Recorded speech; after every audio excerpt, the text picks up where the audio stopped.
Hello, welcome back to my channel, or welcome if you're new. My name is Lady Snow, owner of Lady Snow Meditation. Today's topic, we are going to talk about how to leave a domestic violence relationship. Let me start off by saying it's best to think ahead before you act on anything. Think your plan through.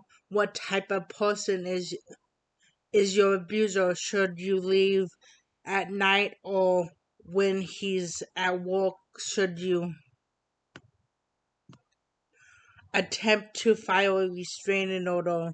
Or is he the type to not listen to a restraining order? At the end of the day, a restraining order is just a piece of paper, which is not always granted.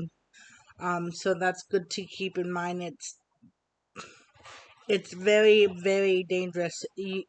You may be giving your partner information on exactly how to find you, and new information, like if you got a new job or if you got a new apartment or something. The restraining order specifically asks you for that information. So when you need to put in that information, but sometimes the judges, they don't accept your restraining order. So sometimes you're telling your information without them granting that, which can put you in more danger. So that's good to keep in mind as well. Um, is your abuser charming? Like, is there anyone in your life that would give him or her information for you? On you, not for you. I don't know. Um, that resource. What resources does he or she have? You should be sure to keep um all this in mind when planning out your next move. Be sure to save money um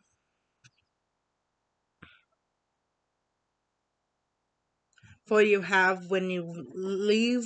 Let's say you guys share a bank account, then open up a bank account in your name alone.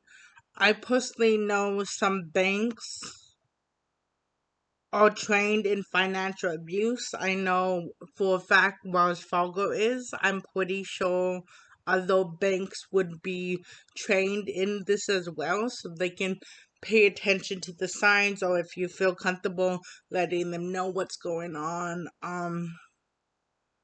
Um, then try to um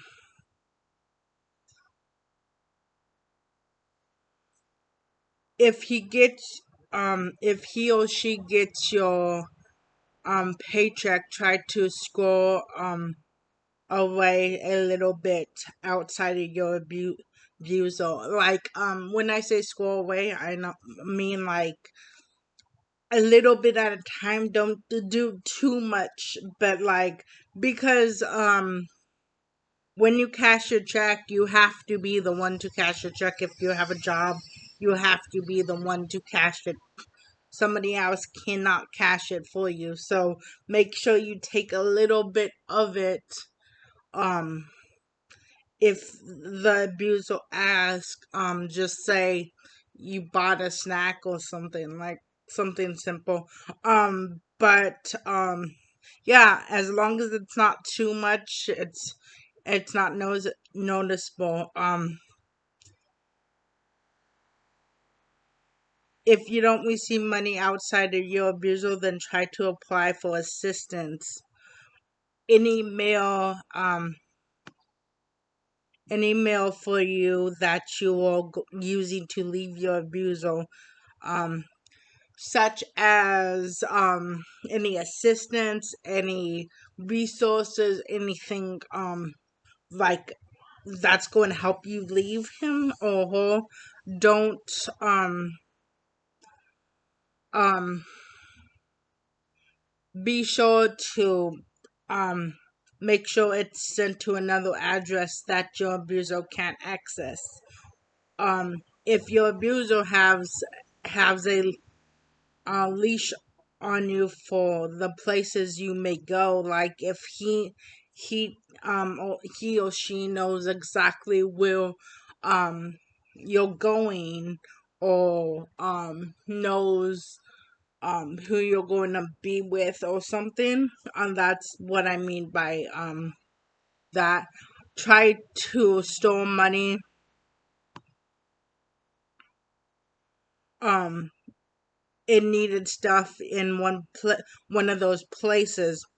You can get a lockbox at Wells Fargo for $50 a year.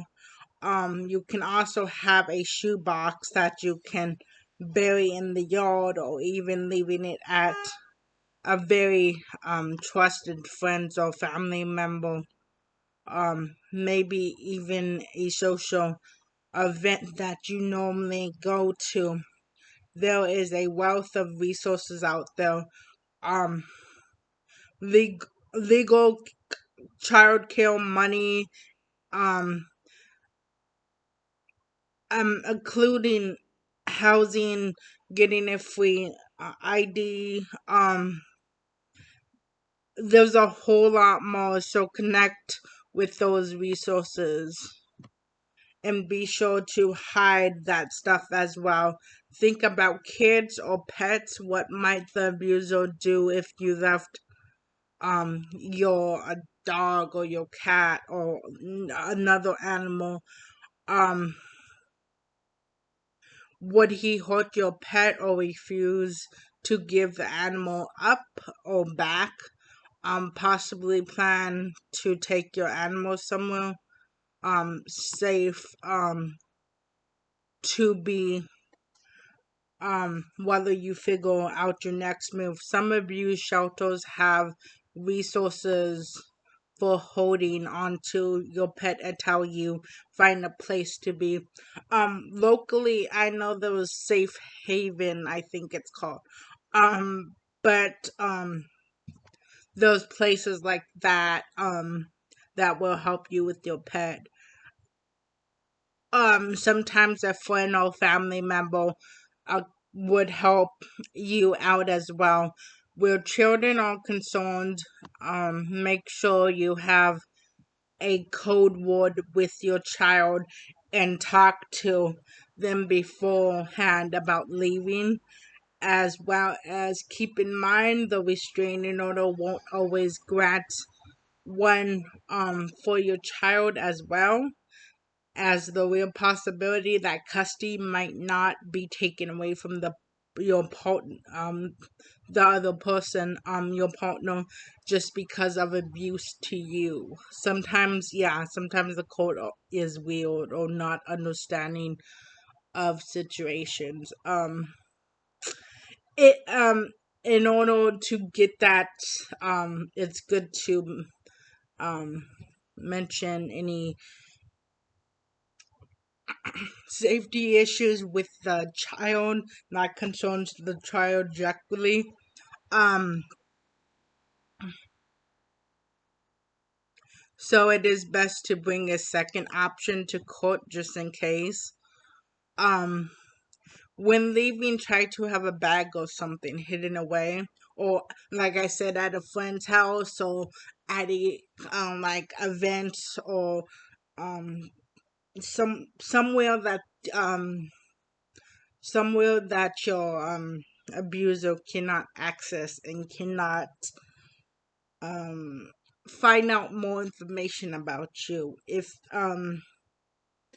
If you can hide it at like a counseling office or something like that, that would be great, because they can't tell anybody information about you and it won't be suspicious that way.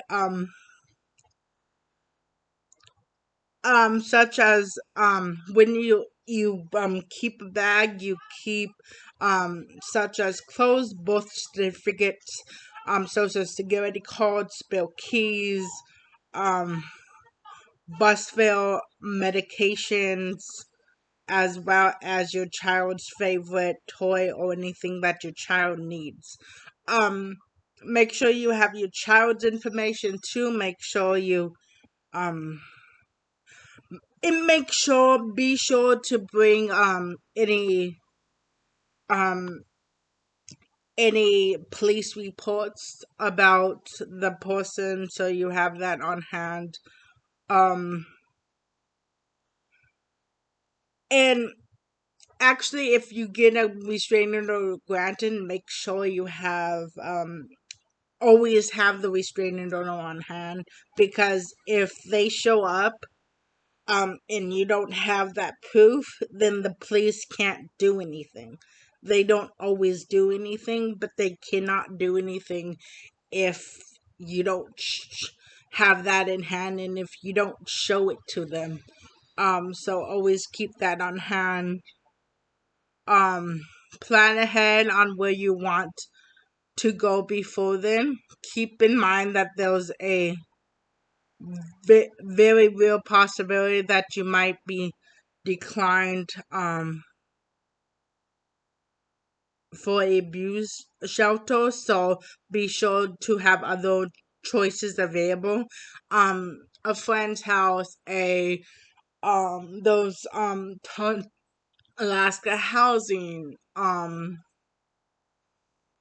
there's more than a couple resources based on where you are. Um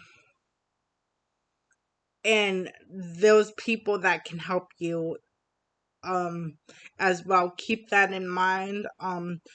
Don't be picky on resources, because that might help you. And don't be ashamed to ask for help as well. Um and please be sure to like, subscribe, and comment, as well as share my videos. I really enjoy to know if you found this video helpful. That is awesome to know. As well as me like me on Facebook. I was considering doing a video on resources, but I'm kind of hesitant on it because I don't know if it's needed or not. Probably needed, but I'm kind of debating in my head. Let me know if that is something you want, or yeah. And if I do a video like that, I'll probably do not just one area. I'll probably do more than a couple areas of resources. Or the US. Generalize the US for resources.